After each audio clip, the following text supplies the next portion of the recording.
کچھ خوشبو آ رہی ہے، کیا معاملہ؟ تو انہوں نے کہا کہ صاحب کیا بتاؤں، میں دلی گیا تھا اور دلی میں نظام الدین اولیاء سے میں نے ملاقات کی، بڑا نام سنا تھا ان کا، مایوس واپس چلا آیا، کچھ نہیں دیا، بس یہ انہوں نے جوتیاں دے دی، انہوں نے یہ نالین دے دی ہیں، اپنی جوتیاں دے دی ہیں۔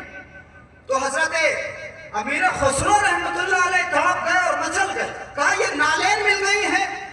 حضرت امیر خسرو نے فرمایا کیا یہ نالین اور جوتیاں ہمیں بیچو گے؟ خسرو نے کہا کہ یہ جوتیاں تم خریدو گے، کتنا دے سکتے ہو؟ مجھے تو 3 بیٹیوں کی شادی کرنی ہے۔ خسرو سے کہنے لگے، کہا صاحب یہ کتنا آپ دے سکتے ہیں؟ مجھے تو 3 بیٹیوں کی شادی کرنی ہے۔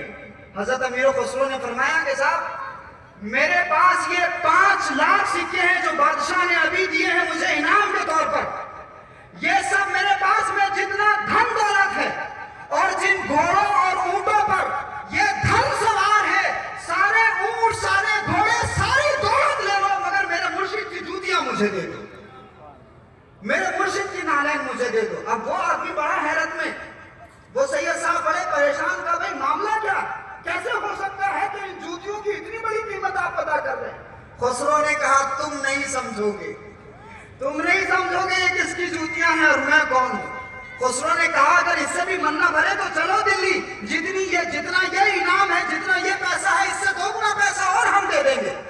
تو سید صاحب نے کہا کہ صاحب میرا تو 1000 سکوں میں کام ہو جائے گا، 3 بیٹیوں کی شادی ہو جائے گی۔ محبوب الہی کے اس غلام نے فرمایا کہ نہیں، سب کچھ میرے مرشد کی جوتیوں پہ قربان۔ حضرت امیر خسرو رحمت اللہ علیہ نے سب کچھ قربان کر دیا جوتیوں پر، سب کچھ دے دیا، سب کچھ لٹا دیا۔ جن لوگوں نے حضرت میاں حضور رحمت اللہ علیہ کے اس مشن میں پیسہ دیا ہے وہ یاد رکھیے گا کہ دنیا میں اس کا انعام تو ملے